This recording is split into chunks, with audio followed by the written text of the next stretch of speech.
आज की कहानी का शीर्षक है, क्या सचमुच आत्मा होती है। प्रातःकाल का समय था।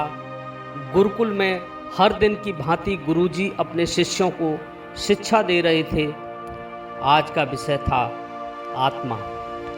आत्मा के बारे में बताते हुए गुरुजी ने गीता का यह श्लोक बोला, नैनम छिद्दन्ति शस्त्राणि नैनम दहति पावकः न चैनम क्लेदन्यन्त्यापो न शोषयति मारुत। अर्थात आत्मा को न शस्त्र छेद सकते हैं, न अग्नि जला सकती है, न जल उसे गला सकता है और न हवा उसे सुखा सकती है।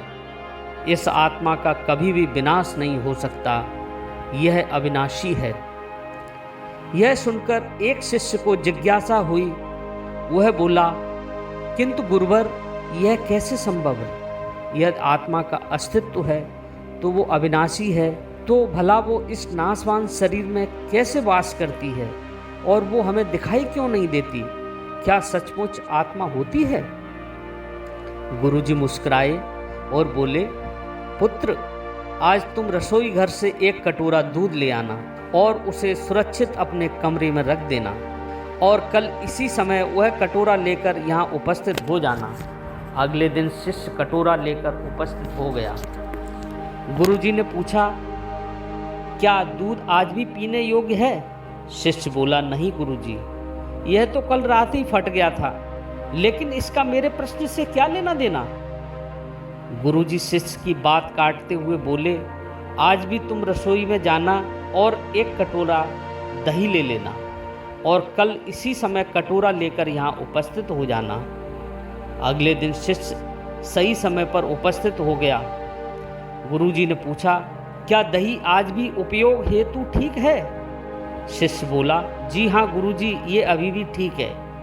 अच्छा ठीक है, कल तुम फिर इसे लेकर यहाँ आना, गुरुजी ने आदेश दिया।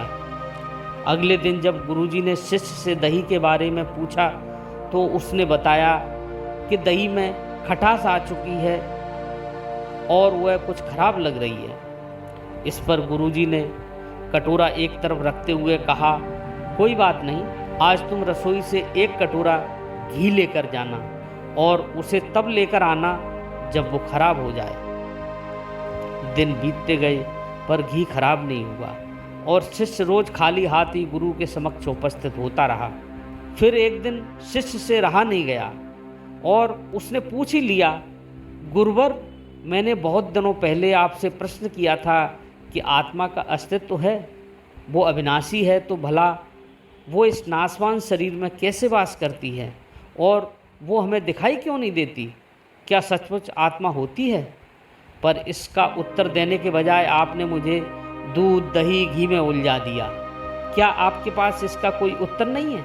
इस बार गुरुजी गंभीर होते हुए बोले, बस मैं ये सब तुम्हारे प्रश्न का उत्तर देने के लिए ही तो कर रहा था। देखो, दूध दही और घी सब दूध का ही हिस्सा है, लेकिन दूध एक दिन में खराब हो जाता है, दही 2-3 दिनों में, लेकिन शुद्ध घी कभी खराब नहीं होता। इसी प्रकार आत्मा इस नाशवान शरीर में होते हुए भी ऐसी है कि उसे कभी नष्ट नहीं किया जा सकता। ठीक है गुरुजी, मान लिया कि आत्मा अविनाशी है, लेकिन हमें घी तो दिखाई देता है पर आत्मा नहीं दिखती। गुरुजी बोले, शिष्य, घी अपने आप ही तो नहीं दिखता। पहले दूध में जामुन डालकर दही में बदलना पड़ता है, फिर दही को मथकर उसे मक्खन में बदला जाता है, फिर कहीं जाकर जब मक्खन को सही तापमान पर घंटों पिघलाया जाता है तब जाकर घी बनता है। हर इंसान आत्मा का दर्शन यानी आत्म दर्शन कर सकता है, लेकिन उसके लिए पहले इस दूध रूपी शरीर को भजन रूपी जामुन से पवित्र बनाना पड़ता है। उसके बाद कर्म की मथनी से इस शरीर को दीन दुखियों की सेवा में मथना होता है। फिर सालों तक साधना व तपस्या की आंच पर इसे तपाना होता है, तब जाकर आत्मदर्शन संभव हो पाता है। शिष्य गुरु की बात अच्छी तरह से समझ चुका था। आज उसकी जिज्ञासा शांत हो गई थी। उसने गुरुजी के चरण स्पर्श किए और आत्मदर्शन के मार्ग पर आगे बढ़ गया। तो दोस्तों, कैसी लगी कहानी कमेंट में ज़रूर बताएं और हाँ, चैनल को सब्सक्राइब करें, वीडियो को लाइक और शेयर करें। धन्यवाद।